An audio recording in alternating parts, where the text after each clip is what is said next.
Good afternoon, Rekha. Hi, how are you? Seeing you after so many years. I just logged in because you are there today. Great. How are you? Fine. Everything. Okay. Okay. So I'm seeing all your posts in FB. So, okay. so when are you coming back to India? 29th December, I'll be there. Two of my children are here, no, so I never got Yes, time to spend with them, you know.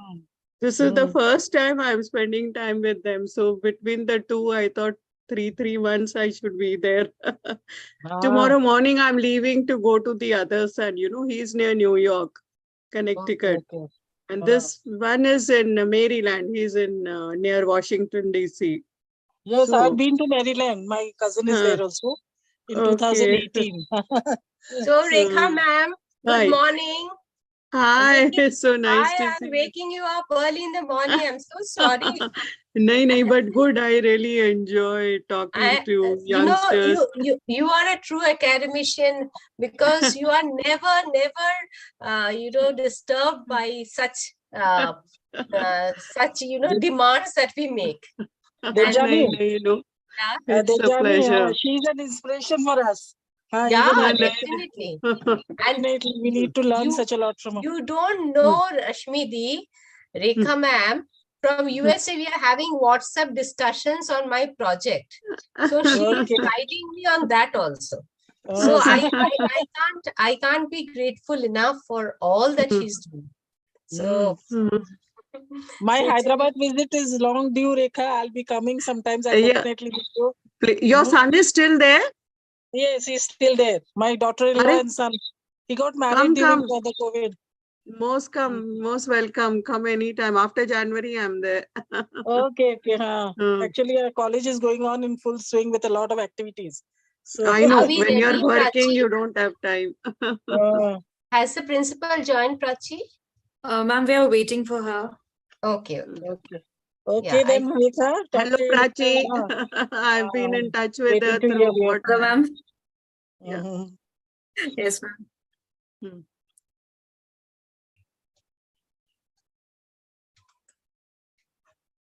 So who are the participants? Devjani, from where all and what are their disciplines? Just let me brief you, ma'am. This is of course a part of an ongoing collaborative work that we are doing on gender equality in higher educational institutions. So that is the main project we are doing.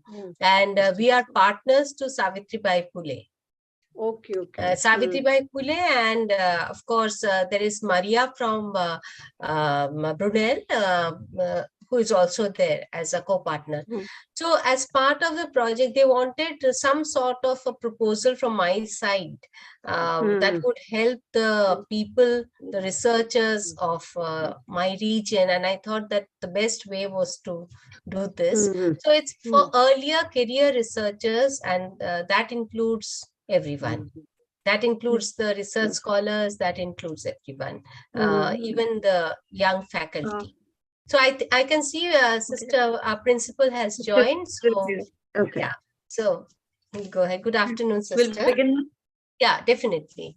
With the permission of the principal. Okay. Sister, may we begin? Please begin. Yes, sister. Thank you, sister. Good afternoon. everyone. I am Prachi Politika, your host for the 5-day international workshop on research capacity building for early career researchers. I welcome you all to the second day of the workshop. Before we begin, I would like to request all of you, all the participants, to kindly mute themselves so that there is no additional disturbance or any kind of hindrance during the session. And whatever queries that we have during the session can be posted at the end of the session, which ma'am will be happy to take up. Thank you for your patient hearing. Honorable Principal and Chief Patron, Dr. Sister Jyoti. Honorable Vice Principal, Sister Shobha. Honorable Resource Person for the session, Professor Rekha Pandey. Workshop Coordinator, Dr. Debjani Roy, HOD, PG Department of Geography. Members of our Advisory Committee, Organizing Team, faculty members of various colleges and universities, research scholars, students, and my dear colleagues. Good afternoon once again. On behalf of the organizing team, I extend a warm welcome to the second day of this 5-day international workshop on research capacity building for early career researchers. With the august presence of our principal and chief patron, as well as our esteemed resource person, may I now request our principal, Dr. Sister Jyoti, for her address and her blessings. Sister. Thank you, Prachi. Respected Professor Rekha Pandey, retired professor of history from USA, organizing committee, Dr. Debjani Roy and her team consisting Dr. Pinky Pandey and Prachi, all faculty members, research scholars, and dear participants. A very warm and blessed good afternoon to you all. We have come to the second day of 5-day international workshop on research capacity building for early career researchers. Before we proceed, let's bow our heads and seek the blessings of the Almighty, surrendering all our endeavors unto His hand. May God pour His blessings upon us.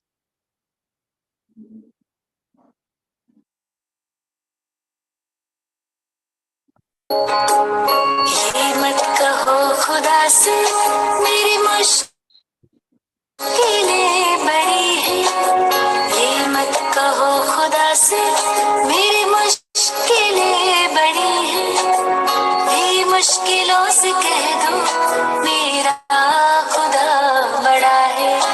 आती है आंधियाँ तो कर उनका खैर मकदम, आती है आंधियाँ तो कर उनका खैर मकदम, तूफान से ही तो लड़ने खुदा ने तुझे गढ़ा है।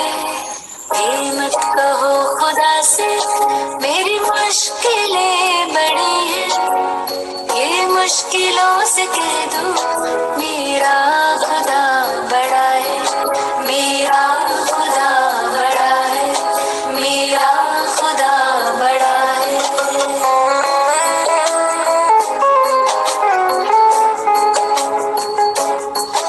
अग्नि में तप के सोना है और भी निखरता, अग्नि में तप के सोना है और भी निखरता, दुर्गम को पार करके हिमालय कोई चढ़ाए, लाएगी रंग मेहनत आखिर तुम्हारी एक दिन, लाएगी रंग मेहनत आखिर तुम्हारी एक दिन, होगा विशाल तरवन वो बीज जो पड़ा है।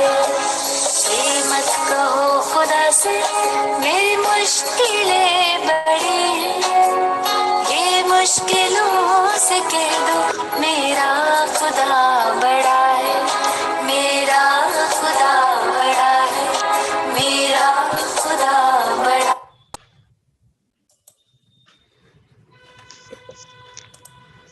Yes, God is great. Let's realize and surrender everything unto Him. May God empower us in our search for knowledge. Have a pleasant time. May God bless you all. Thank you, sister. May I now request our workshop coordinator, Dr. Debjani Roy, to kindly introduce the resource person for the session. Over to you, ma'am. Thank you, Prachi. Good afternoon to everyone. It is my privilege to introduce Professor Rekha Pandey to all the participants present here. Professor Pandey retired as the head of the Center of Women's Studies and the professor of Department of History in the University of Hyderabad. She is at presently staying in USA and has joined us from there. We thank you, ma'am, for your gracious presence. Professor Pandey has 38 years of teaching experience in various universities like Allahabad University, Maulana Azad Urdu University, and University of Hyderabad. She has been the founding member of Center for Women's Studies, 2 centers for women's studies, one at Maulana Azad University and the other at the University of Hyderabad. She was the chair of Women's World Congress in 2014 that was organized for the first time in India.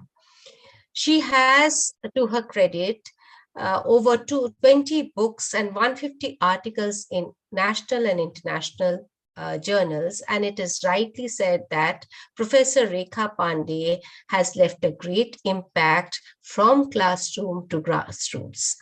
Her work has been interdisciplinary. Apart from being a historian, she has contributed a lot to women's studies, to gender studies, to girl-child child labor, women's work, women's health, violence against women, and we look up to her as a pioneer of gender studies in India. She has also been a member of editorial board of several leading journals, including Routledge and Taylor Francis Group. She has received visiting fellowship at the Institute of Birkbeck, University of London. She has also served as the project director of 41 projects, has guided 19 PhD scholars, 42 MPhil students, both in history and gender studies.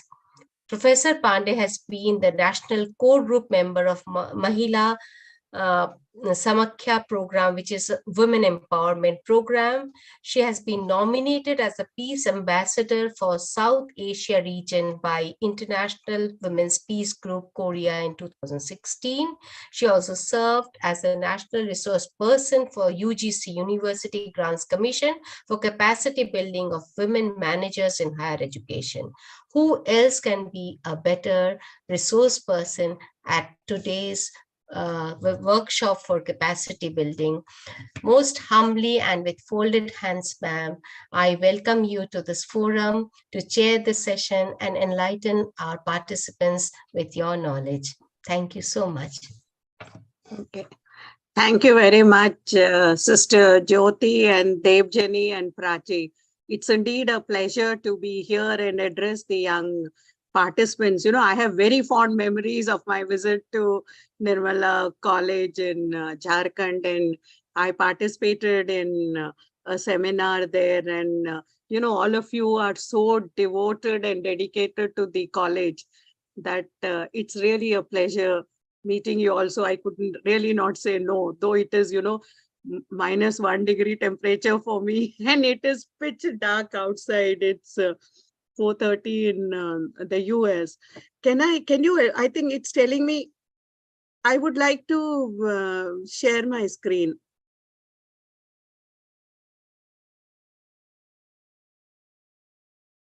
I want to share my screen and it says host has disabled participant screen sharing. No. One minute, ma'am, I'll change the setting. Yes, ma'am. Ma'am, can you try that again? Okay. Yeah.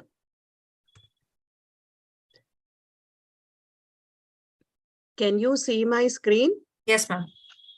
Yeah. So, today I'm going to speak on research and publishing. And the reason I really chose this is because in India, by and large, though, colleges are very good, they focus a lot on, other activities, teaching, etc. Research is something which takes a backseat. Not only, in colleges, in many universities also. Research is something, we have really not been able to develop that culture. And obviously, when there is less research, there's going to be less amount of publishing. So I thought, all of you are young career people. So this would be the best topic. Now, if we look at our country, today, it's not that, I'm talking about arts. Obviously, I come from a background of history, women's studies, etc. When you compare to social science, humanities versus sciences, definitely, the sciences do a lot more research. They publish much more than the other social sciences.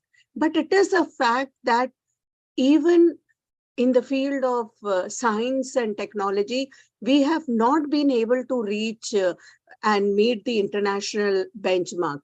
By and large, what we see is, if you look at our education system, it is a lot of rote learning. We have,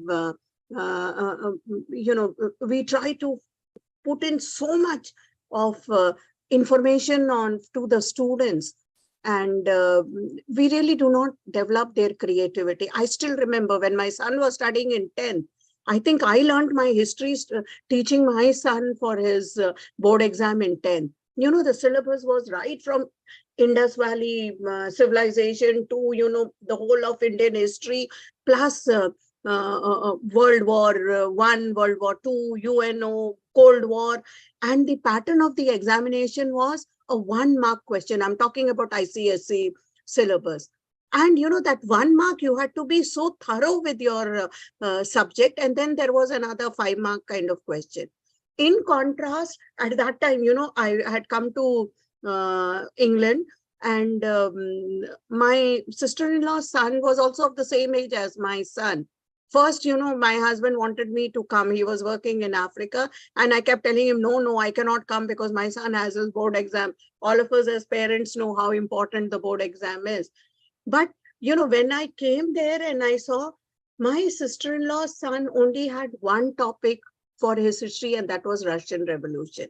And some of the books he was reading everything about Russia. He was, reading plays. He was reading novels, and he had to just type a report at the end of it. There was no rote learning or anything of that. And it gave so much of, he didn't know anything else except Russian Revolution. Whereas we try to fit in everything without anything in depth.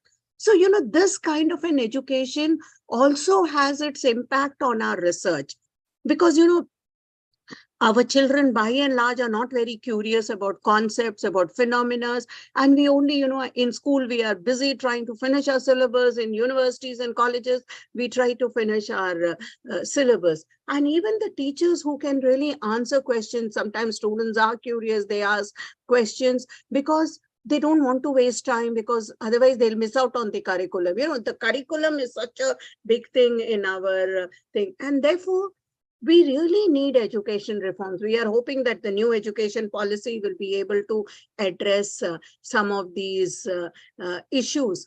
But if you look at scientific research, compared to other countries, we find that if you look at it in terms of research, USA, China, Russia, and Japan, out of these are the most productive countries in terms of research. China and USA together contribute about 50% of the research and development. And India's contribution in comparison is only 2.7%. So, today, if we look at it, we hardly have any research in the field of manufacturing, material technology, pharmacy.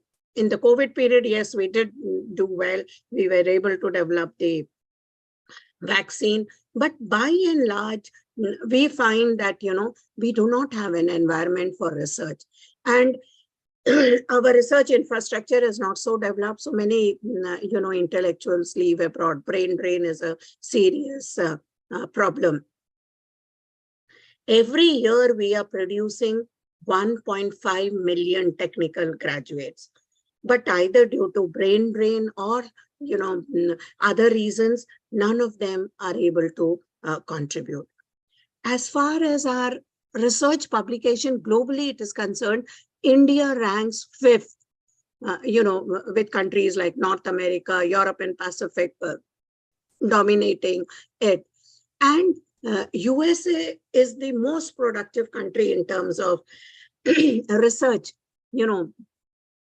whether you look at it in terms of health tourism or if you look at the, world share out of, these are figures for 2007 to 16. Within that period, UK had a 12.59 share, Canada 7.45, Australia 7.10, and India was only 3.45.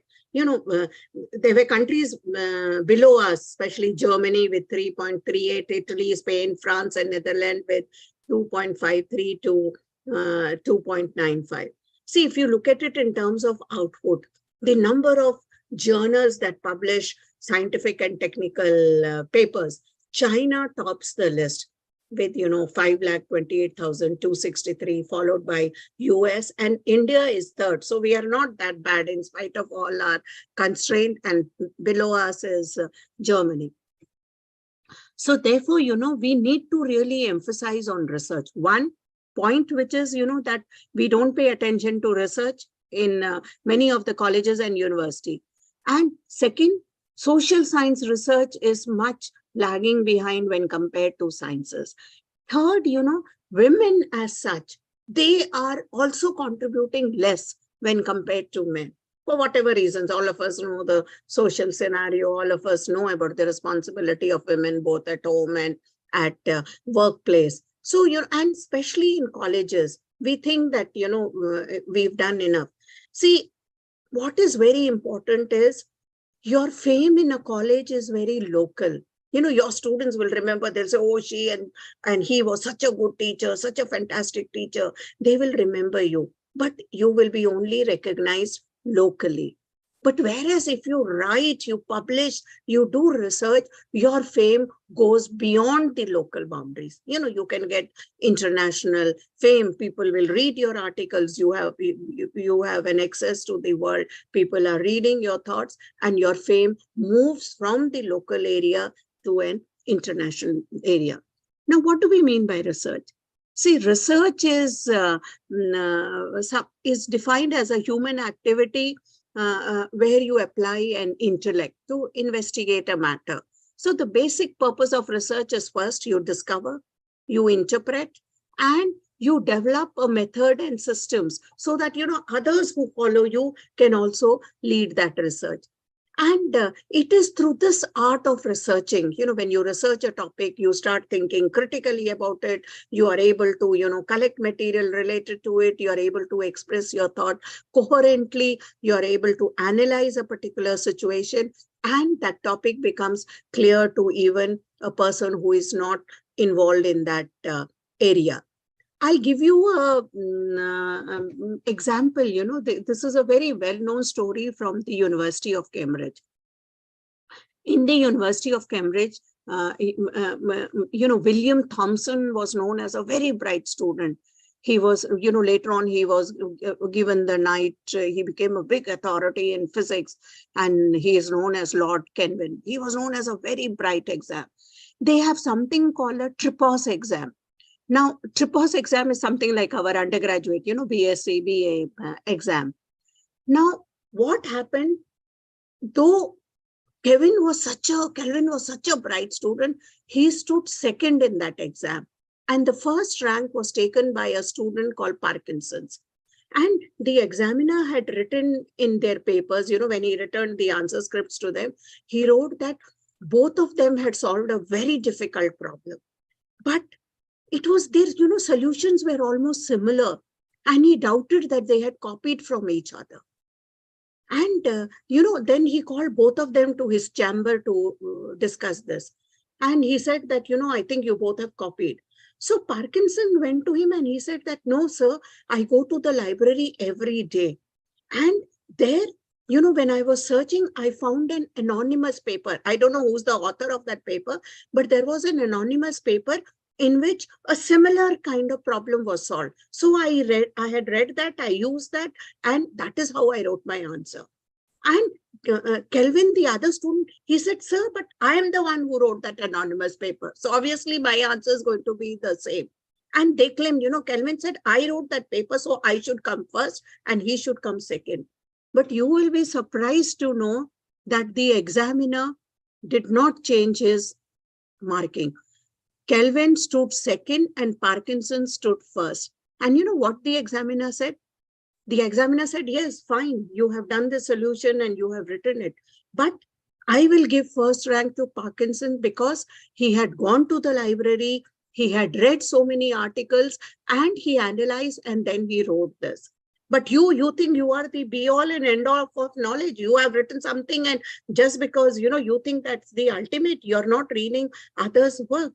So, today, both these names, Thomson's and Parkinson's, they are names in physics, especially Thomson's work on thermodynamics, electricity, magnetism. It is really well known over the world. So, this really shows us that how much importance they give to research.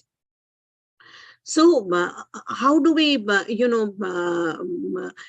is the purpose of research? The first purpose is it is driven by curiosity. You want to understand a certain phenomena. You want to gather knowledge about it. It could also help in solving certain socioeconomic problems. We have issues when we are looking at poverty, when we are looking at urbanization, when we are looking at violence against women. Maybe, when you do research, you will be able to give some solutions to these issues. And it can also lead to your own self-development. When you do research, you kind of progress, and it can also help policymakers. When you are using, when you give your research and it informs policymakers. You can also use research to address a specific problem or a question. In fact, today when we talk of it, issue like, any subject can only be established in academia if it is focusing on research. If there is no research in that area, it will not, establish itself. So what is the motivation for research? One, definitely, if you are going for a PhD, MPhil, you will get a degree. And once you get a degree, job market opens, you get benefits out of it. You get respectability in society. When you join as a teacher, as a college lecturer, as a university person, it also helps you, there is a desire to face problems, to solve certain problems. You get a lot of joy in doing creative intellectual work. And definitely whatever work you do, it can be of service to humanity. And research is something, where you're curious, you want to know why this happened.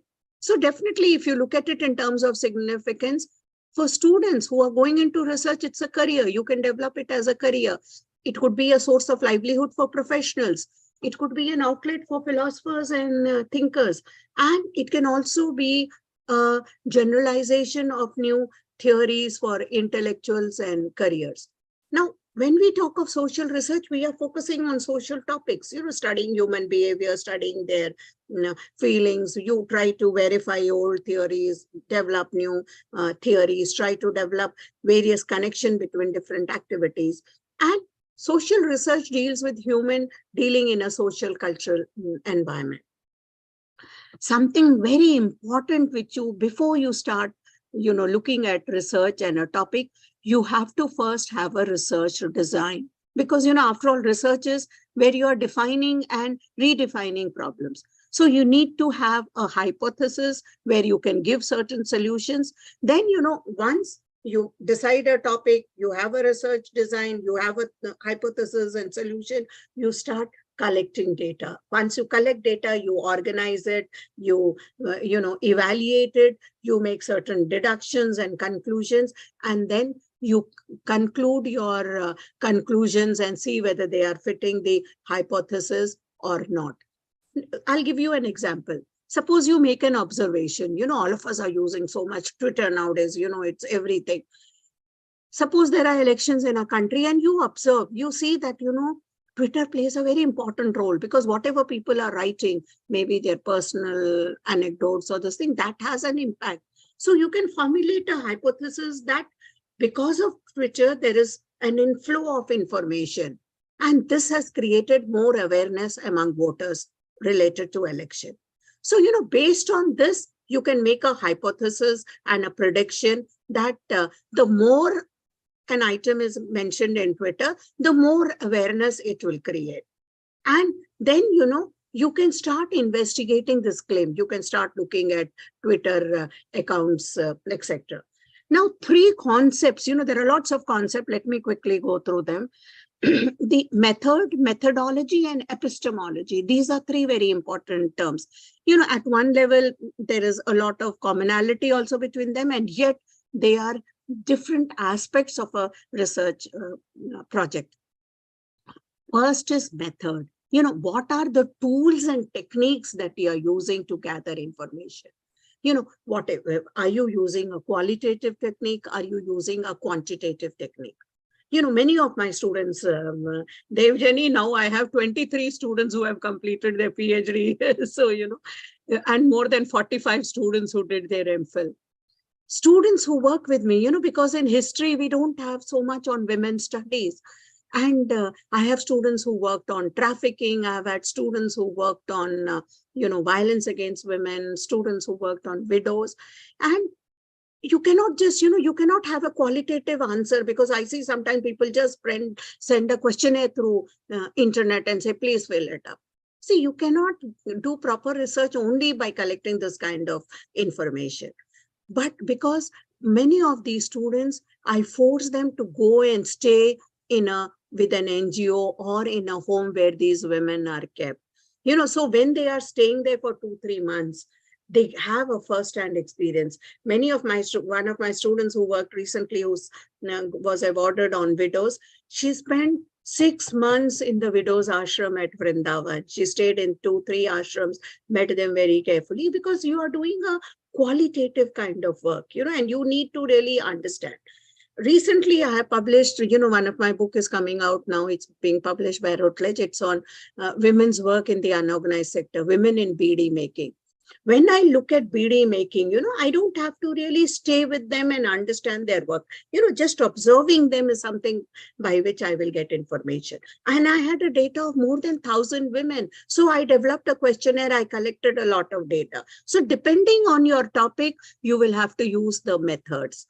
And methodology is the theoretical question. You see, whatever you are writing, there has to be a broad theory as to how research has to be done. So methodology comes from a kind of way in which you do research.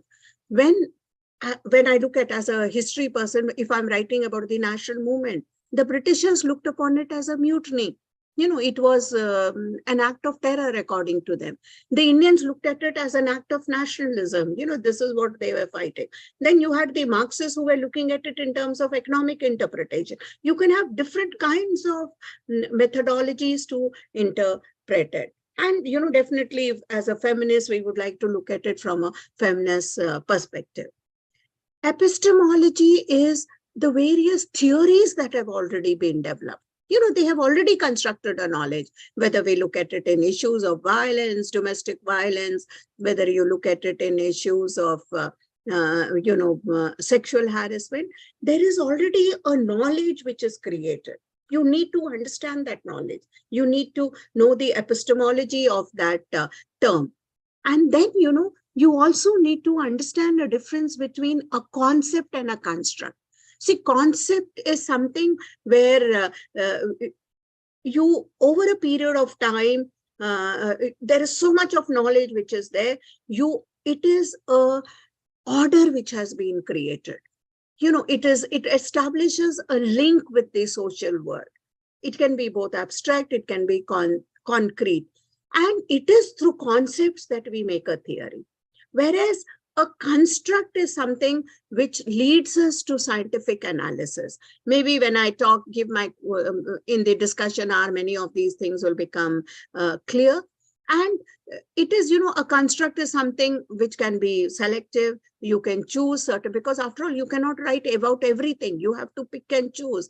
These are something which you have to really choose and decide what line of thought you are taking.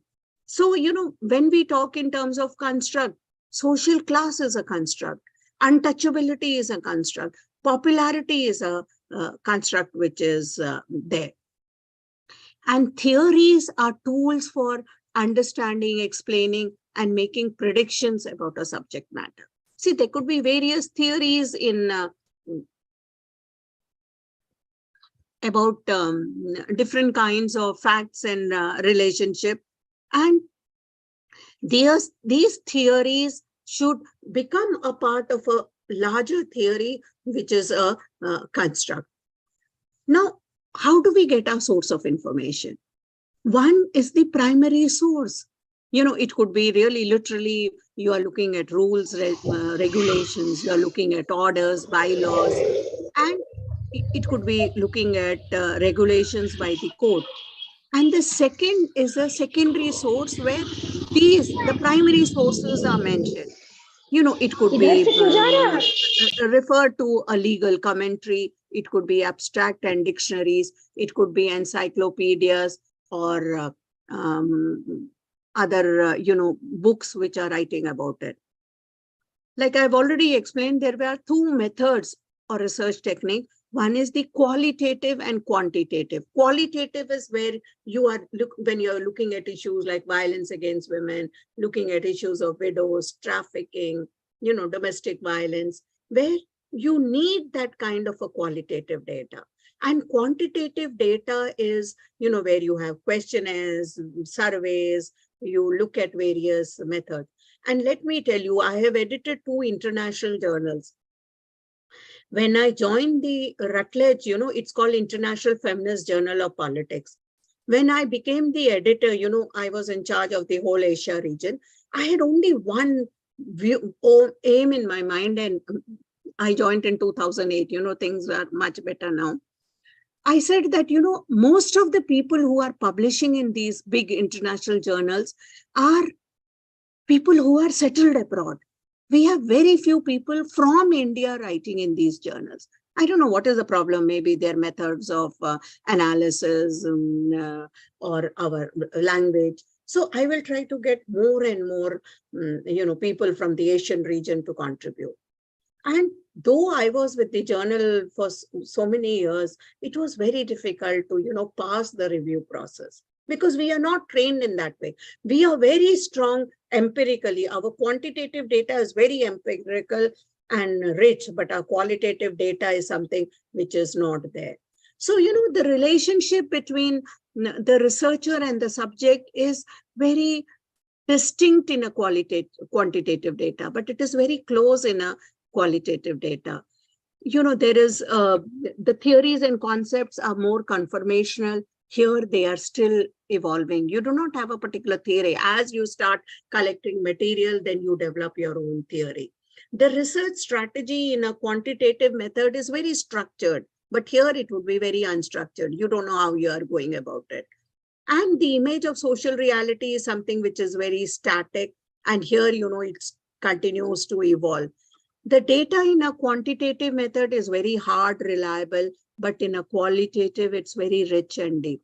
I'm not saying that this research is higher and this is lower. It depends on the topic you are researching. You can follow a quantitative method or a qualitative method, depending on the, topic which you are researching. There are 2 kinds of title. You have to pay attention to the title. All of you will be writing research papers. All of you will be writing, thesis, or you'll be publishing papers. One is a descriptive title. It describes what is your study. For example, the effect of war on the economy of 18th century Mysore. That can be a title. What was the effect of war on 18th century Mysore? The second is a conclusive title where you have already come to a conclusion, and that is reflected in the title saying that, war destabilized Mysore's economy. So you can use any of these titles, but by and large, for research or articles or dissertation, we prefer a descriptive title rather than a conclusive title. Let the conclusion be as part of your study. Now, as far as the research topic is concerned, you have, one is a research paper title and the other is a research paper topic. See, the topic is a larger thing. The title is something exactly which you're going to study. Research paper topic is a very wider notion. It's a broad area of investigation. But what you're investigating. Whereas the research paper topic is within that broad area of, topic that you're looking at it. You also need to have a problem justification. How do you justify your problem? You should first ask yourself, why do you think this topic is important? Unless you have a justification for yourself, no amount of research will be able to give any answers. So, you have chosen a problem. Are you convinced that this is important? Why do you want to study? So answer these questions in your own mind. And another very important aspect is we need to give credit for the work. See, we are not working in a laboratory where we are working on our own. So here what we are doing, we have borrowed a lot, in social science, we've taken from other people, we borrowed material. So we have to accept that. We have to give credit to others' work. Otherwise, it is called as plagiarism. The more your work is plagiarism free, it establishes yourself as a credibility as a writer. I'm involved in so many journals, international and national. So I keep reviewing a lot of these articles for publication. What is the first thing I do? The moment I get an article, I just run it through the plagiarism check. If it comes to more than 25-30%, you don't even read it, you will reject it outrightly. See, there is a problem now. For the last 40 years, I have published more than 200 papers now. When I'm writing something, so much of plagiarism, it comes in report because it's quoting my own work. I'm not even allowed to quote my own work. So I have to change the language, change the sentences. This is something which is very important. So we need to really give credit to our work by giving credit to others' work.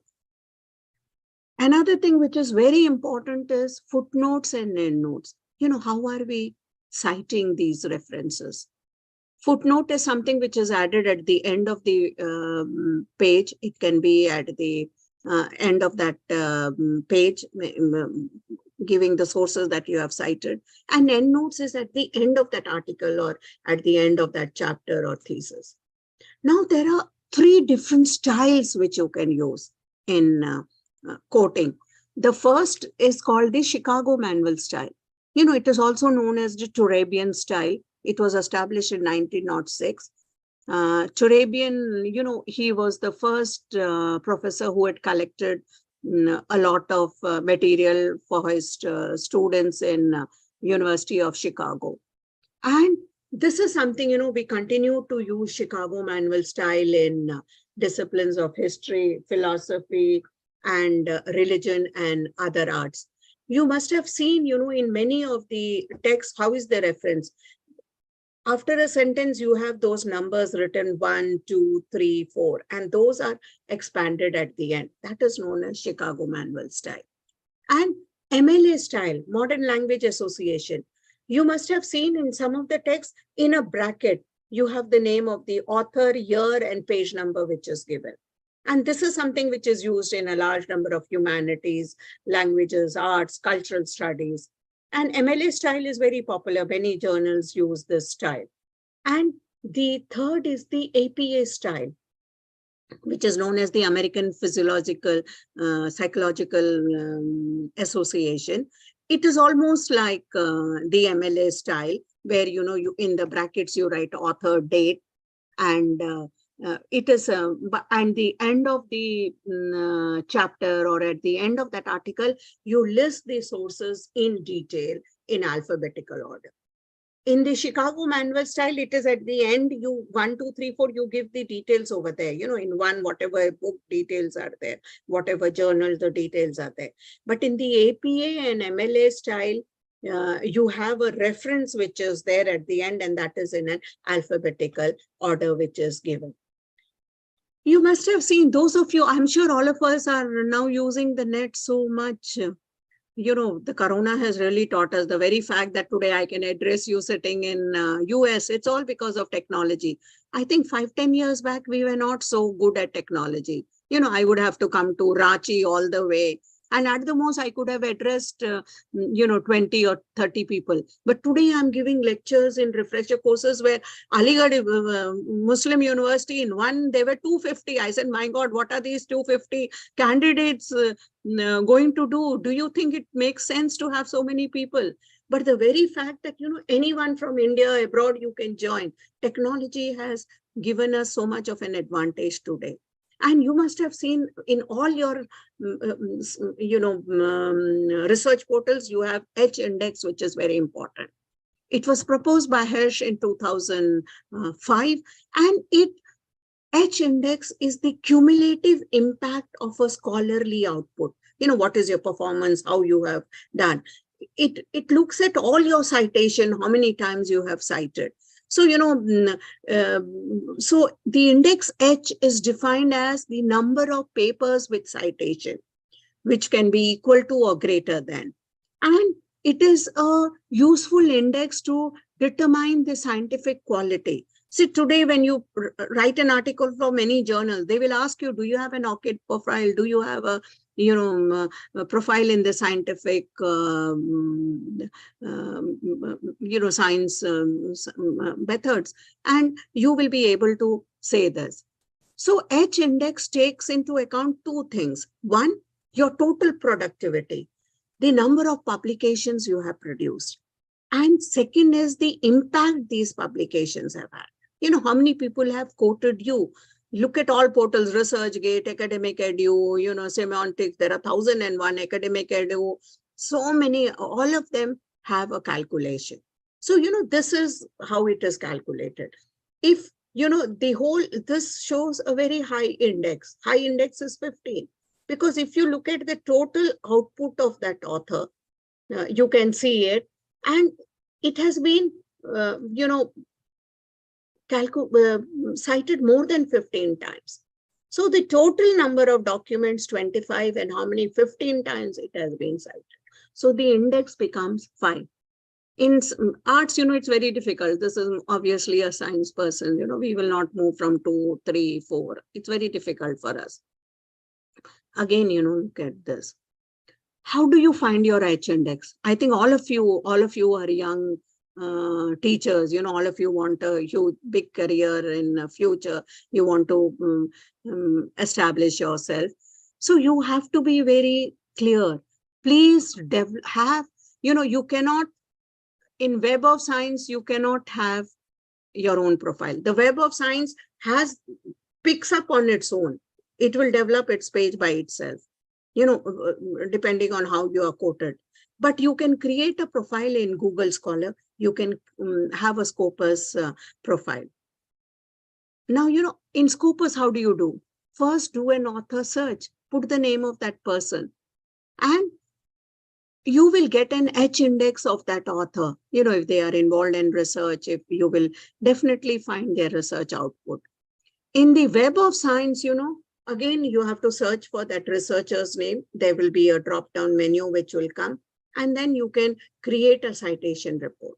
There is also a YouTube. I will share this presentation with Devjani Roy. You can look at this. There are lots of videos now, how do you create a citation report. All of you, I'm sure, will have a profile in Google Scholar. If you do not have a profile, the first thing I tell my research scholars, create a profile. If you have a Google Scholar profile, then obviously, you can start following, you get connected to the world, people who are doing similar kind of research. And you can really, establish yourself as a researcher, slowly start from the beginning. Another way you can do is publish or perish. This is another portal. Again, it is free. You can have it here. But Google Scholar profile is more popular in India. So how do we do? You can create your own Scholar profile, click My Citations, and you will get immediately your H-index and other citation. Publish or perish also, you can download that software in your computer. You can search for the author's name and then look up. Something very important in research is ethics and morality. There is a golden rule, that you should not do unto others as you would not have them do to you. These are certain, what do we mean by ethics and morality? Our whole society depends on that. You should not kill, you should not tell lies, you should not harm. All these ethics are there. Look at all, whether you look at it at Bible, look at it at, Bhagavad Gita, or look at it at Quran. Most of these principles are enshrined over there. And today, the UGC is also emphasizing a lot on ethics and morals, because this is something where we were not trained, and we just copy paste. It's become so easy now, copy pasting.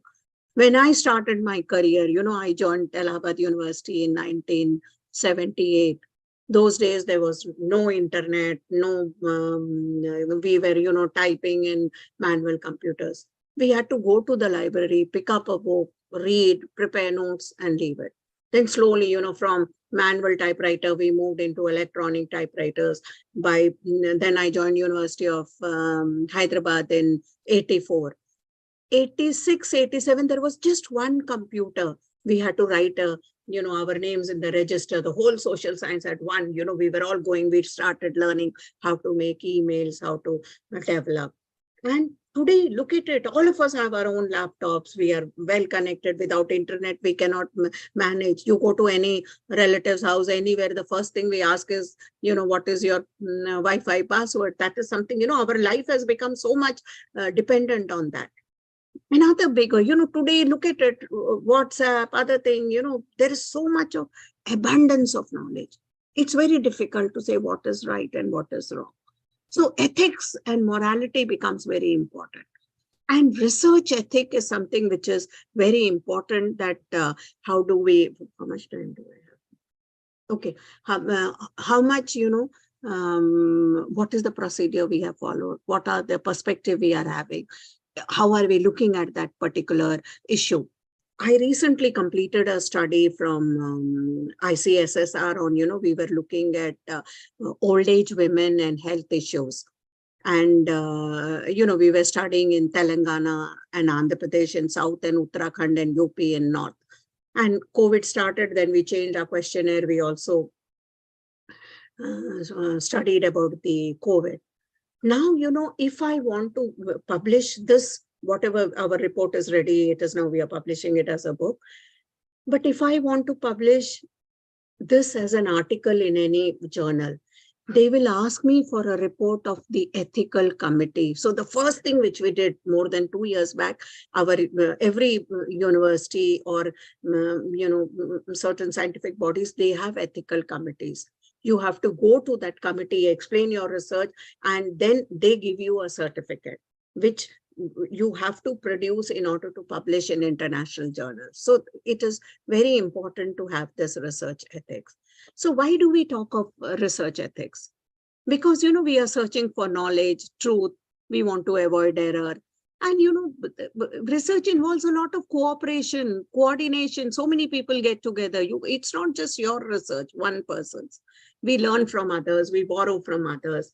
And these ethical norms helps us to be accountable for public. If you have taken funds, like, if we take funds from an international body, we are searching a particular area, we also owe it to them. Whether if we got funds from ICSR or ICHR or other organization, this is public money, we owe it to them. So it is very important. And you can also build support for this research. And it can also help you, create a certain value. All of us try, these are principles which are very important. We talk in terms of honesty, there should be objectivity, we should avoid bias, there should be integrity, and we should be careful with our data. And this will only come, if you follow certain research ethics. This is something which is very important. You can't just play with your data. Whatever data you're getting, you have to be really true to it. And there has to be a openness in your data. You should give credit where it is due. We should not plagiarize. We should be non-discriminatory. Today, the kind of system, you can see, obviously, when I do a lot of work on gender. So I always have this bias. But then, yes, that is something which is there. All of us have. If you come from the marginalized section, if you belong to a community, that bias is always there. And that's also good because you're working in that area. You're giving voice to the voiceless. But in spite of that, you have to be non-discriminating. You also have to look at the other kind of evidence that you have. Another very important thing which you will come across is impact factor journals. Today we are all talking, what is the impact factor? This is something which is very important. This is something which is calculated by Thomson Reuters, and it calculates the average number of citation per published article from that journal for a 2-year period. And that becomes the impact factor. So, a journal establishes its reputation based on its impact factor. If you look at it, why are journals from, like if I look at it, International Feminist Journal of Politics, I look at Gender and History, Feminist Studies, these are all science. These are very well established journals because they have a large impact factor. People are reading them and quoting from them. All of us are concerned with API. API is something which in India, we are very much concerned because, this is very important for our promotion. I keep telling my students, calculate your API. All of you should be able to calculate your API so that you know where is your weakness, where are your strengths. This was introduced by UGC in 2010. And, for teaching professionals, this is something which is very important because it allows you to be promoted to a higher rank or see where you stand. Under the career advancement scheme, we have 4 levels of promotions. You have assistant professor, grade 1, grade 2, grade 3 among the lecturers. Then, you have assistant professors, associate professor in grade 4. Then you have professor and professor grade 5 and grade 6. Mostly, professors are not there in the college level, but these are something which are the stages of promotion. Now, to achieve all these promotion, you need to have an API score. I sit in so many committees in India, and, where you are also asked to calculate. You calculate your own, and then sitting in the committee, it is our job to say whether you have calculated right or wrong. Today, there is so much of a for this API score. I was sitting, when I was in India last, we did in a university. The same person is attending a conference on the same day. She has 2 certificates, where one she's attending in Karnataka and another she is in Kerala. How can that be possible? You have 2 certificates to prove that. So obviously that claim is wrong, So there are ways in which you can make out. So how do we calculate the API score? It is divided into 3 categories. The first is your teaching, learning, and evaluation related activities. What courses you are teaching, compulsory courses, how much time are you giving to those courses? The second category is your co-curricular activities, extension and professional development activities. Maybe you're involved with NGOs, you are working, you are taking students on a trip, you are taking students on some project, you are making them. And the third category is your research and academic contribution. So to calculate an API score, we need all these 3 categories. Why do we have API? For faculty, obviously, it is for promotion to get recognized. For students also, API becomes important because today in our country, we have so many universities. We have more than 40,000 colleges, 800 universities, 1,500 law colleges. How do students choose? Say, one, okay, obviously, obviously the choice is not with the students. Today with the ranking system, the higher rank you get into better institutions. All of us know for a fact. But how do you decide between these? You look at the faculty, look at their scores, and this is something which will help you in deciding what is the quality of education in that institution, how good is their faculty. There are also some issues in API because, students with a score of 75% or more get evaluated. They become part of the API. And for under teaching and learning, a teacher requires 100 points, and at the assistant professor level, 90 points at an associate professor's level, and 80 points at a professor's level. So if you calculate your API score and you are within 100 points, then you can get promotion to the other level. If you are in 90 points, associate professor, and 80 points at the professor level.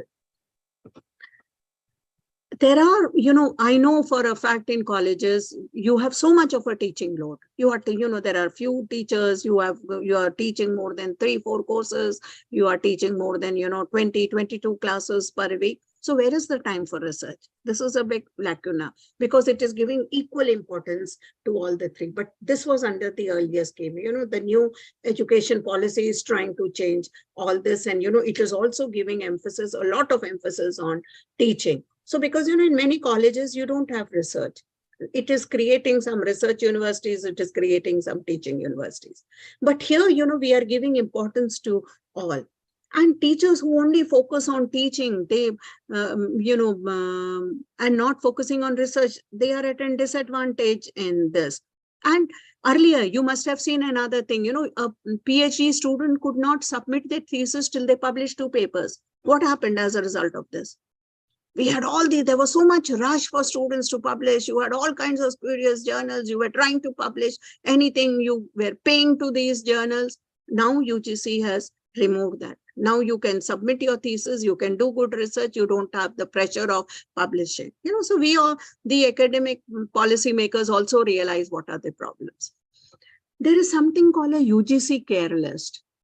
All of you have heard of this. It is only, because there were so many spurious journals. UGC updated this list in 2021. And, it selected certain journals, which were quality research journal. They have academic integrity and publication. It tried to prevent these dubious journals. And it kind of, decided that these are the journals which are very important.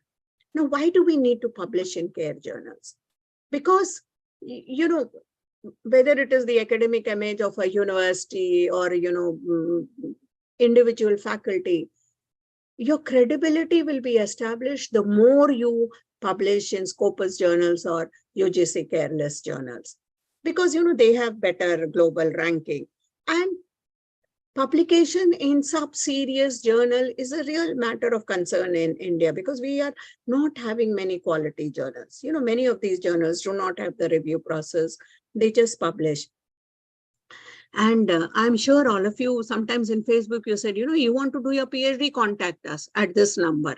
And they will help you do their PhD. What kind of PhD will that be is something which is very interesting. So therefore, I would really like to conclude that research is something very important. It is behind so many things in our daily lives.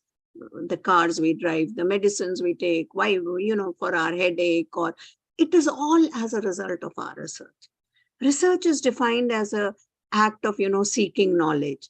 And a good researcher this is distinguished from a bad researcher in the methods they follow, the concepts they use, how they have, checked their facts, how they have verified their facts. There are different branches of research. It could be based on social science, law, sciences, historical research, social research, research in psychology. All of them are very different. And each one has its own methodology.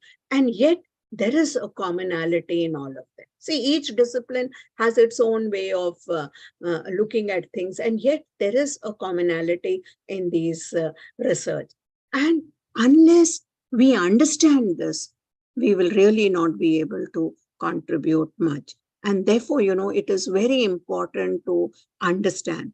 And whether you are developing a research project, whether you are writing a paper, unless you follow these steps, your research will not be well established. Thank you very much.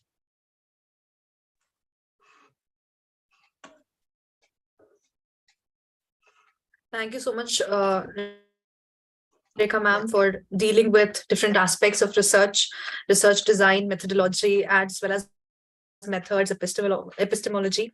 You also talked about research techniques, ethics, and what are the different things that one need to take care about. I would request all our participants that if they have any questions, they can post it in the chat box section of our Zoom meeting, or they can even unmute themselves and ask ma'am if they have any queries in their mind. I would prefer that they unmute themselves and come. I'm only referring to a screen otherwise, so if we can have a discussion, let the person introduce themselves. Participants, can you please unmute yourselves? And if you can, share your live, we would like to see you also and ask a question, please. Madam, good evening, madam. Yeah, good evening. Madam, Yes, Kaushal Kumar, introduce yourself. Can you please introduce Sir, can yourself? you please switch on your camera? Ma'am, I am Kaushal Kumar Mukherjee from PG Department, Ranchi University. I am pursuing my PhD in Geography. Ma'am, I want to know how do we complete my research work at my time period. We see there are so many candidates are taking and pursuing their PhD work at least 3 years, 4 years, 5 years, 6 years. We can complete at the time my research work. Okay, see, Devjani, I'm open. We can discuss in Hindi or English, whatever language, Yeah. I forgot to ask. Whoever is comfortable, we can use both the languages. Yes. See, how to complete research is something which is very much on the individual. See, it's like an ocean. There is no end to it. Madam, I want to know Hindi में मैं जानना चाहता हूँ कि मैं अपना जो research work हूँ, शोध कार्य है, उसको मैं कैसे अपने समय सीमा में पूर्ण कर लूं, क्योंकि मैं अपने बहुत सारे सीनियर्स को देखता हूं तो बड़ा कष्ट होता है कि मुझे भी इतना लंबा टाइम लगेगा क्या। तो थोड़ा सा वो नॉलेज प्रिफर कीजिए कि मैं कैसे उस पर अटेंटिव होकर कंप्लीट कर लूं। देखिए कुशाल कुमार जी, ये तो आपके ऊपर है ना, कोई आपको बता नहीं सकता है कि आप जल्दी कैसे करेंगे या आप लेट कैसे करेंगे। तो सबसे पहले आपको क्या करना चाहिए कि एक आपका जो टॉपिक डिसाइडेड होगा उस पे आपका एक ओवरऑल प्रपोजल होगा। आपको अपने डिफरेंट चैप्टर्स सुनिश्चित करने हैं कि मेरे रिसर्च में ये चैप्टर्स हैं, उस पे आप मटेरियल अपना कलेक्ट करना। सी एक पॉइंट पे आपको रोकना पड़ेगा कि बस आज इतनी अथाह हमारे पास नॉलेज है, तो अगर आप it can go on for, see, today I have completed 40 years and yet when I write an article I still feel I see some new material, I have not seen this. तो ये तो एक unending process है। लेकिन जब आप research degree की बात करते हैं, आपको एक समय सीमा में करना पड़ता है, क्योंकि आपको सबमिट करना है और आपको वो, तो आपके ऊपर है, आप अपने चैप्टराइजेशन उसका फाइनल कर लीजिए, उस पे सारा डेटा कलेक्ट करके उसको एक ऑर्गेनाइज तरीके से करके एक एक गुड रिसर्च और बैड रिसर्च में क्या डिफरेंस होता है कि आपकी एक थियोरी कितनी स्ट्रांग है। आप किसी भी टॉपिक को ले रहे हैं, आपको उसको एक ओवरऑल नॉलेज से कनेक्ट करना है। आप रांची पे काम कर रहे होंगे, आप कोई रीजन पे काम कर रहे होंगे, लेकिन it has to be in an all India perspective and a world perspective. और वो कैसे आएगा? जब आप किताबें पढ़ेंगे उस पे, तो आपको उनको भी एक रिव्यू ऑफ लिटरेचर एक बहुत इंपॉर्टेंट एस्पेक्ट होता है फर्स्ट चैप्टर में। तो अगर आप ये फाइनलाइज कर लेंगे कि ये मेरे चैप्टर्स हैं, ये मेरे को रिव्यू करना है, ये मैंने 5 किताबें इंटरनेशनल ली हैं, ये मैंने नेशनल ली है, ये मैंने रीजनल ली है, तो ये आपको ही निश्चित करना पड़ेगा। कोई बाहर से आपको बता नहीं सकेगा कि इतने टाइम में। और जब आपके चैप्टर्स फाइनलाइज होंगे, आपके पास मटेरियल आ जाएगा, आप लिखना शुरू कर देंगे। मैं स्टूडेंट से बोलती हूँ ना, अब मेरे पास, मैंने कहा है कि 23 स्टूडेंट्स हैव कंप्लीटेड, तो बहुत मुश्किल होता है कि लिखना। आप कलेक्ट करते रहते हैं, लेकिन जब तक आप बैठ के लिखोगे नहीं, आपको एक फर्स्ट रफ ड्राफ्ट तो आपको बनाना ही पड़ेगा। डिले की जो आप बात कर रहे हैं वो किस लिए होता है कि हम लोग बैठते ही नहीं है लिखने के लिए। स्टूडेंट्स की मैं बात कर रही हूँ, यंग स्कॉलर्स की। तो जब तक आप शुरू नहीं करेंगे, ठीक है, आपको कैसा ही लगेगा कि फाइनल नहीं है, इसमें ये प्रॉब्लम्स है, कुछ खराब है, आप खुद सेटिस्फाइड नहीं है। तो क्योंकि अभी भी जब मैं लिखती हूँ किताबें, कुछ चैप्टर्स मेरे को आई एम नॉट सेटिस्फाइड, तो फिर you start looking at it, एक अपने से अंदर से आवाज आती है ना कि ये सही है कि नहीं है। तो ये एक निश्चित आपके ऊपर है। तो once you make that framework, I am sure ये टाइम में हो जाएगा, क्योंकि 5 साल का टाइम है, एट द मोस्ट आप 6 साल, उससे ज्यादा आप नहीं वो कर सकते हैं। हमें यूनिवर्सिटीज में तो बहुत स्ट्रिक्ट है कि आप डिले नहीं कर सकते हैं। ठीक है, okay, thank you ma'am. Kaushal Kumar ji, आपका किस स्टेज पे है? रिसर्च सिनॉप्सिस स्टेज पे है या उससे आगे बढ़ा है? नो मैडम, 1 साल मेरा कंप्लीट हुआ है, पिछले साल मार्च तो आपके पास डेट है। आपका काउंटडाउन उस दिन से शुरू हो जाता है जिस दिन से आपका सिनॉप्सिस अप्रूव्ड हो जाता है ना? तो आप अपने समय को उसी सीमा में रखिए।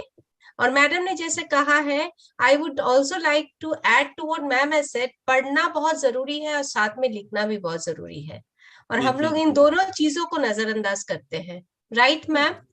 Because I remember, ma'am, when even when I was doing my PhD, my supervisor told me to make notes, and we did not have a computer at that time. We made small notes, literary notes. So sitting in the library and making small notes, ma'am, we used to get those small notes from Oxford bookstore. We used to do that. So that would help us in reshuffling when we were writing our bibliography also.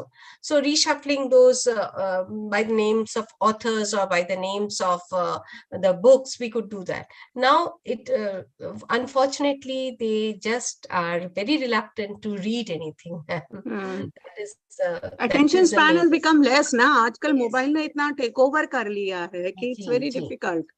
Yes. You know, हम लोग सब download कर लेते हैं, 1000, हम भी, हमारे student तो 1000 हर चीज पे उतनी डाउनलोड होती है, बट पढ़ते कितना है, that is important. There is another question by Ajay Godai.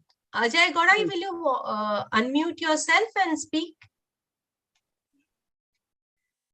Ajay Godai, how are we preparing our proposal? आपका ये क्वेश्चन है अजय? Yes, ma'am. हाँ, yes. What exactly? आपका अपना परिचय दीजिए please. Ma'am, I am from Ramgarh College, Ramgarh PG department student. Okay. Okay. Okay. तो आपका प्रश्न क्या है? मैम, कैसे हम लोग जो प्रपोजल है उसको प्रिपेयर करने के लिए मतलब किस किस बात पे ध्यान दे, मतलब वो तो बता रहे हैं, लेकिन मतलब अभी हम लोग मतलब पीजी कर रहे हैं, तो कैसे प्रपोजल को मतलब फॉर्मेट कैसे रेडी किया जाता है उसके बारे में पूछना चाहिए। अच्छा, अजय गोराई जी, सबसे पहले आपके सब्जेक्ट में है? Ma'am, I am from English department.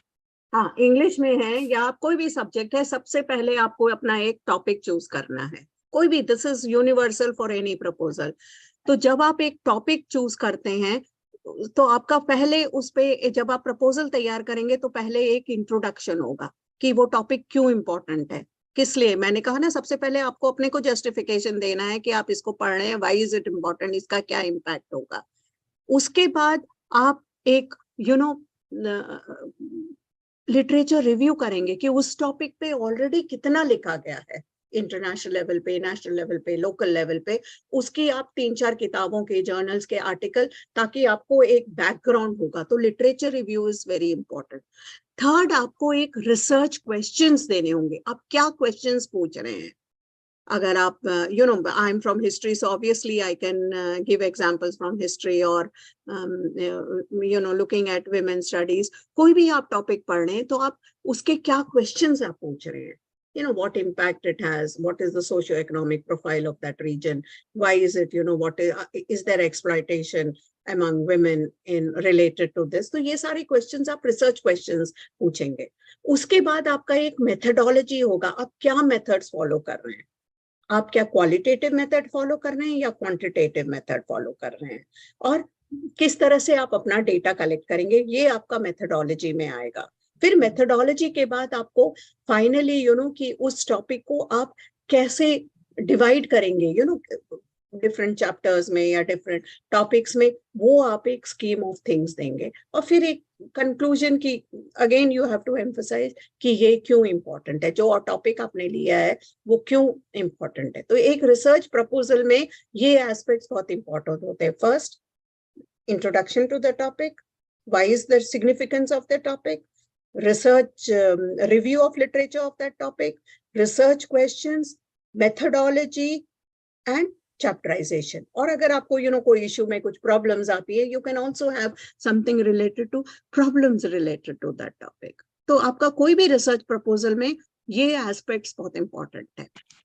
Yes ma'am, yes ma'am, thank you. Actually, ma'am, we have kept this for all the participants, that they have to submit a research proposal at the end of this, because we want it to be an outcome based workshop. Yeah, otherwise what happens, it is just sitting and listening as it is we are online, so half of the time you're inattentive, and you can always go back to thinking that it's there in the YouTube, you can go back to it, but then what is the outcome of this? So we are encouraging them to put in the proposal, and on the basis of if they can come up with a research project on the basis of the proposal, then in the month of January they'll be given a cash prize. And let me tell you that it can be a small project. You can work in campus, you can work on the campus climate, maybe the gender in the campus, maybe the dropout rates. You can get it from your own university. आप लोगों में से बहुत सारे ऐसे हैं जो कि टीचिंग में है, जो कि रिसर्च का स्टूडेंट्स हैं। छोटी छोटी चीजें, आपको बहुत ज्यादा दूर जाने की जरूरत नहीं है, बहुत बड़ा प्रॉब्लम डिस्कस नहीं करना है। ये एनईपी जिस तरह से देख रहा है उसको भी आप लेके कर सकते हैं। Yesterday, ma'am, we had Ishita with us, and Ishita said that even the occurrence of a word in a policy, the number of times it occurs, that also can be a matter of study, and that can give you a different result. So it all depends on how much you are preparing yourself to do this. Don't be scared of writing. We develop cold feet whenever we are supposed to write something, ma'am. Even if it's an assignment, jahan tak cut, copy, paste hota hai, it's okay. But the moment you are asking them to give something original, there, it becomes they develop cold feet. So please don't be scared. It's very interesting. Yeah, I know, Devjani, you are giving a very important point. मैं थोड़ा ना अपना एक personal story आपको मैं बताऊं।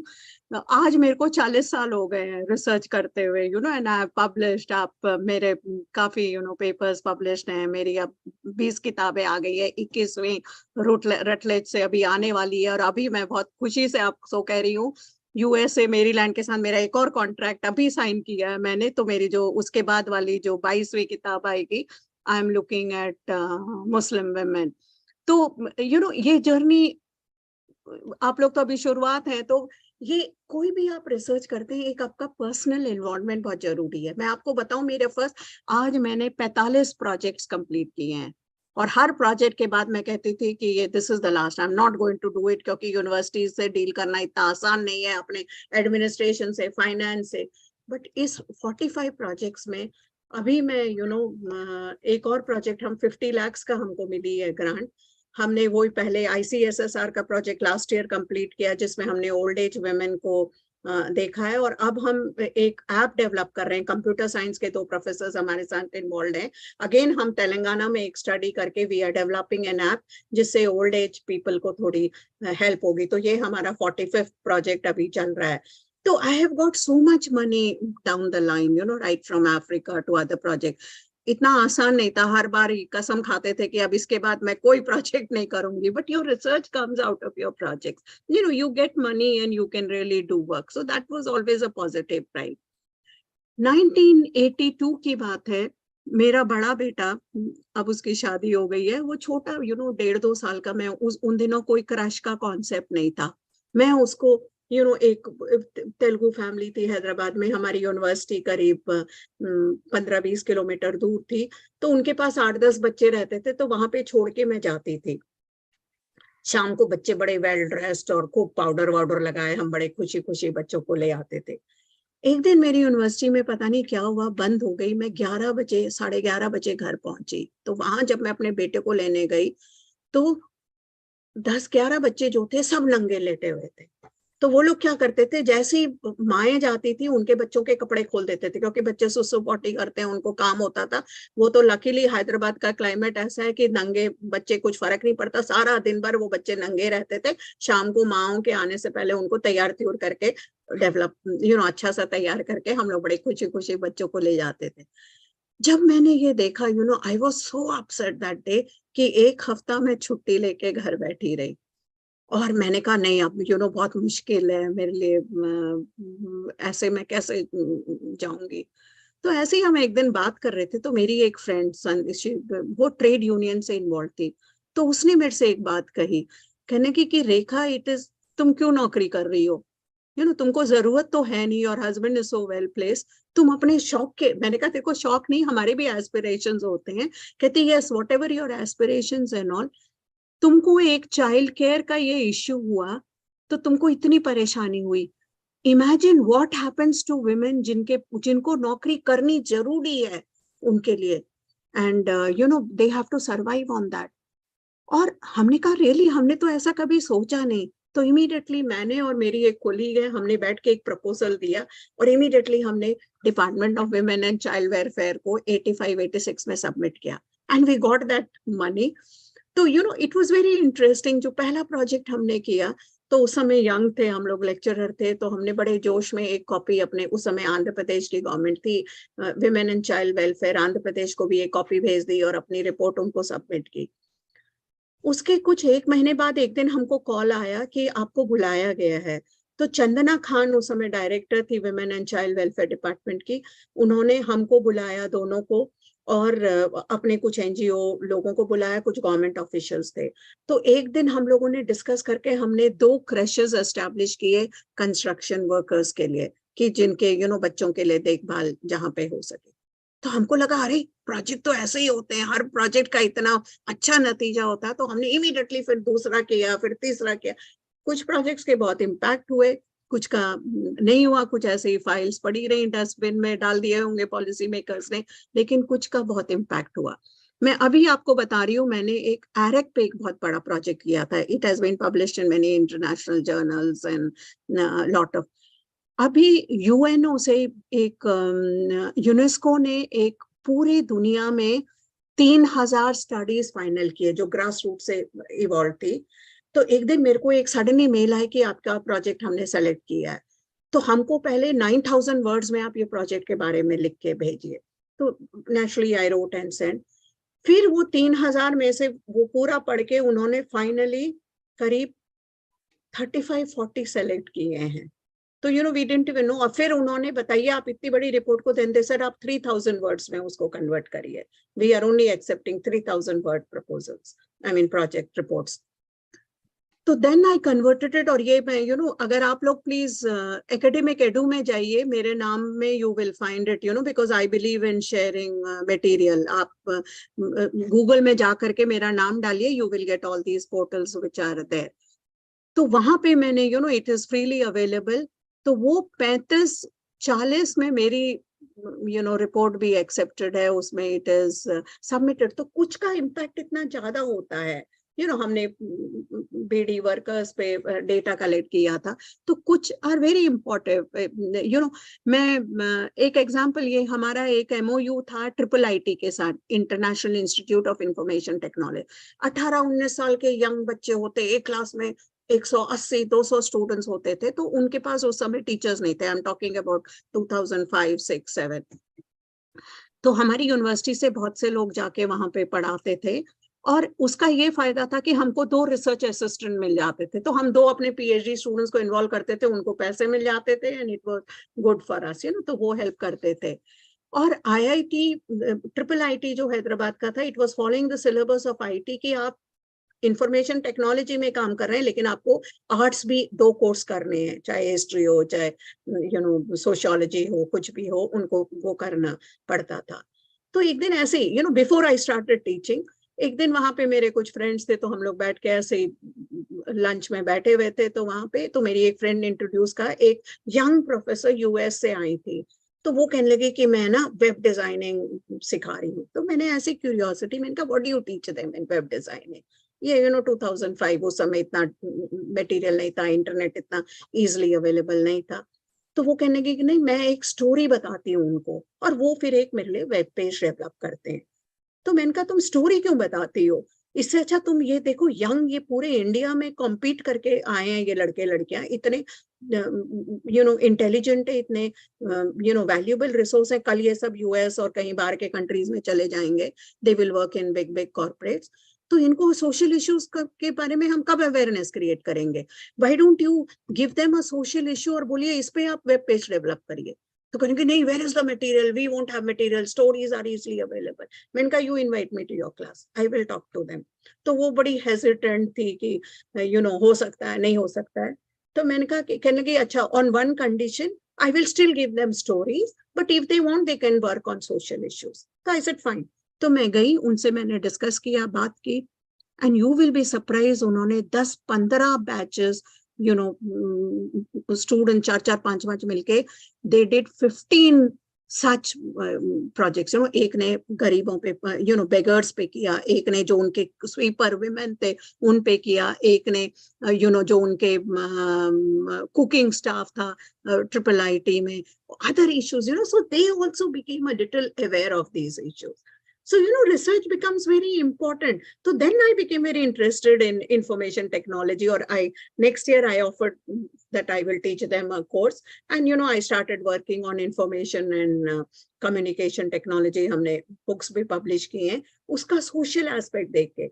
जो लड़का या लड़की लैपटॉप पे काम कर रहा, आज आप बड़े बड़े corporates में काम कर रहे हैं, फाइनली आप तो हो तो एक ह्यूमन बीइंग, आपके लिए ये इश्यूज तो बहुत इंपॉर्टेंट है, और ये through research only it will become important. See, जब हम अवेयर ही नहीं है किसी बात के लिए, तो हम उसका सोल्यूशन क्या ढूंढेंगे? सोशल साइंस में रिसर्च क्यों इंपॉर्टेंट होती है? Becoming aware itself is a first problem. बहुत साल पहले हम उड़ीसा में एक गांव में हम जा रहे थे, तो हम लोग बीड़ी वर्कर्स पे डेटा कलेक्ट कर रहे थे, और ये सारी औरतें जो हैं वो दिन भर खेतों में चली जाती हैं। तो हमको सवेरे सवेरे 4-5 बजे निकल के, भुवनेश्वर में हम लोग रुके थे, तो वो गांव के लिए एक बस जाती थी, दौड़ दौड़ के, मेरे साथ 5-6 स्टूडेंट्स थे। तो 90s की बात है, हम लोग गांव में जाते थे और डेटा कलेक्ट करते थे, फिर आ जाते थे, क्योंकि फिर शाम को बहुत लेट हो जाता था जब तक वो आती थी, तो हमको 4-5 बजे वहां पहुंचना पड़ता था। तो एक दिन ऐसे ही हम गए गांव में, हमने कलेक्ट किया, पता नहीं क्या लेट हो गया उस दिन, हमारी बस भी हमको मिस हो गई, 1-1:30 बज गया था, इतनी तेज धूप थी, स्टूडेंट्स के साथ चले जा रहे, ना हमको पानी मिला, ना खाने को कुछ मिला। तो हम चलते चलते जा रहे थे, तो दूर हमने कहीं पे एक ठेला देखा, तो हम भागे भागे वहां पे गए कि चलो कुछ तो मिला, हम खाना उससे लेंगे। जैसे ही हम पास में गए ना, तो वो कुछ जलेबी बेच रहा था, वो कुछ मिठाइयां जो होती है, और उसमें इतनी मक्खियां भिन भिन आ रही थी, तो देखते ही हमारी सारी भूख खत्म हो गई। उस समय आज तो हेल्थ के बारे में बहुत अवेयरनेस है, कोरोना की वजह से sanitation and all have become a very regular part, लेकिन पहले इतनी अवेयरनेस नहीं थी। तो मैंने कहा भैया इसको आप ढक क्यों नहीं देते हैं, उसको ढक के बेचा करिए ना। तो कहता मैडम कितना खा लेंगी मक्खियां। तो उसका जब अप्रोच है, he doesn't even understand the problem. जब उसके पास एक अवेयरनेस ही नहीं है, सेंसिटाइजेशन ही नहीं है, तो वो क्या बदलेगा? तो research becomes very important first to understand the issue, then you become sensitive to it, and then we can bring about a change in our society. तो इसलिए बहुत important होता है कि आप किसी भी एस्पेक्ट पे आप रिसर्च करिए। I think Ravi Patel had this question. Ravi Patel, आपका ये क्वेश्चन का आंसर मैम ने दे दिया कि on which topic should we do thesis? It's not thesis. Research जो हम बात कर रहे हैं, we are talking about writing a proposal and then doing a project. लेकिन इसके लिए भी you have to identify a problem. Okay, if you think it's a problem, then identify it, work on it. And if you're not aware that it's a problem, तब तो हम कुछ नहीं कर सकते हैं. But don't lose heart, don't be scared. I think you all can do it. So let's be positive. See, pick up your subject. जो भी आप problem करेंगे, it should be related to your subject. और उसमें social issue अगर आप लेते हैं, तो that is something which is very important. Yes. तो इससे related होना चाहिए, you know, उसमें या if you are interested in gender, अब gender पे you can take up a topic related to gender. You know, there are so many aspects. Look around you. How is media presenting it? How are newspapers writing about it? Today, look at media. I went for a lecture to IIT Hyderabad. You know, there are students who are now doing research over there on Facebook, Twitter. You know, these come because these have had so much of an impact. Today, all our lives are dominated by this technology, you know, but what impact it is having on society? Are we really bringing about a change? You know, आपने देखा होगा कुछ भी होता है आजकल लोग पहले फोटो खींचने में लग जाते हैं without, you know, helping a accident victim or something like that, you know. So these are also some negative aspect which are coming. But आपके चारों तरफ आप अपने सब्जेक्ट में, आप चाहे इंग्लिश के हैं, हिस्ट्री के हैं, पॉलिटिकल साइंस है, आपके सब्जेक्ट से रिलेटेड उस टॉपिक को लीजिए. पहले आपका इंटरेस्ट होना चाहिए कि ये क्यों है, इसके बारे में मेरे को कुछ लिखना है. Then you can think of a particular topic. Fine. Thank you, ma'am. Pinky, I think we can wind up the session now. Am I audible, ma'am? Yes, yes, please. I am Dr. Pinky Pandey, and I consider it a great privilege to propose the vote of thanks for day 2 of 5-day international workshop. I would like to express my gratitude to our resource person of the day, Professor Rekha Pandey. Thank you, ma'am, for giving us your precious time. Ma'am, you have shed light on the significance of research. That is very helpful for the people who wanted to do research. I would also like to thank our principal, Dr. Sister Jyoti, for facilitating this workshop. My sincere thanks to our workshop coordinator, Dr. Devjini Roy, for her guidance. Thank you, participants, for joining. I hope this session will be helpful in your research. We have successfully completed the second day of the 5-day international workshop. I hope to see you all for tomorrow's session as well. Thank you. So thank you, ma'am, once again. Okay. And see you then. Have a nice day. And thank you once again for doing the honors, ma'am. Yeah. Truly so, you know, please, you give them the topics so you can, you know, related to their this thing. You know, what I'm thinking, ma'am, I'll share a format. I think they don't know how to go about. I'll share a format and that will be easier for them to write. I'll share. And it should be related to their, see, you can, the first thing is, you know, go to these portals, look at Academic Edu, look at ResearchGate. You know, every subject is there. What are the topics people have published on?